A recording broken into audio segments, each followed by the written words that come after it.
Some business owners search for a magic percentage, the right amount to spend on software. Well, there isn't one, and chasing it is costing you money. Here's the questions to ask instead. The right question is not what percentage should I spend, it's whether each tool you're already paying for is earning its place. And that reframe matters because most businesses have the wrong problem. They're not underspending or overspending in total, they're spending badly, paying for tools nobody uses while skimping on the ones that actually matter. Guidelines do exist, broadly, but small businesses tend to spend somewhere between 2 and 7% of revenue on IT. But that range shifts significantly by sector and size. A law firm or financial services business will sit at the higher end, driven by compliance and security requirements. A small trades or retail business might sit well below it. Smaller companies also tend to spend a proportionally higher share than the larger ones, simply because fixed cost software doesn't scale down with revenue.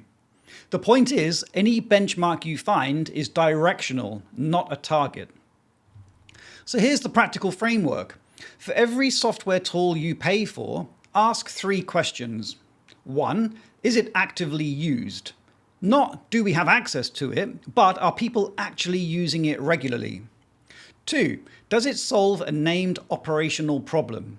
Not a vague, it might be useful, but a specific job it does. 3. Is its cost proportionate to what it delivers? Time saved, risk reduced, or compliance met, or revenue supported? Take a project management tool at £40 a month. If your team logs in daily and it's replaced a manual process, it passes. But here's the uncomfortable part most businesses haven't run yet. The 3-part test surfaces 2 failure modes. The first is sprawl.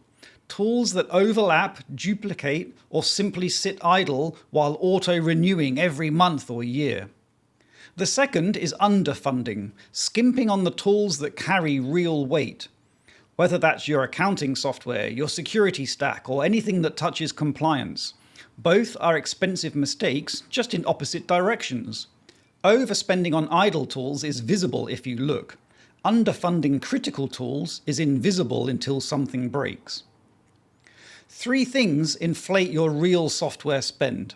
First, shadow IT. These are tools bought on personal or team credit cards without central oversight. They don't appear in your budget, but they're real costs, and they're also a security and compliance risk.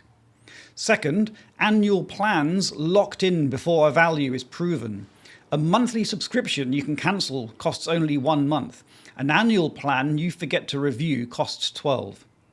Third, tool accumulation, the habit of adding new software without ever removing old tools that have been superseded. And here's the rule of thumb. Run the audit before you set the budget. List every tool your business pays for, including anything on personal cards. Apply the 3-part test to each one. Cut or consolidate what fails. In practice, this almost always reveals more savings than imposing a spending cap from the outside in. You're not looking for a lower total, you're looking for better allocation. A well-allocated software stack has 3 characteristics. No idle tools, everything on the list is actively used. Clear ownership, where every subscription has a named person accountable for it. And spend is weighted towards what matters most. Operational essentials, compliance requirements, and tools that directly save time or reduce risk. So here's what to do today. List every tool you pay for, run the 3-part test on each, cut what fails, and reallocate the saving to the tools that genuinely carry weight. The right spending isn't a percentage, it's the outcome of that process. If this was useful, subscribe for more answers like this, and get them delivered directly at 5minutebusiness.com. 1 question, 1 answer every time.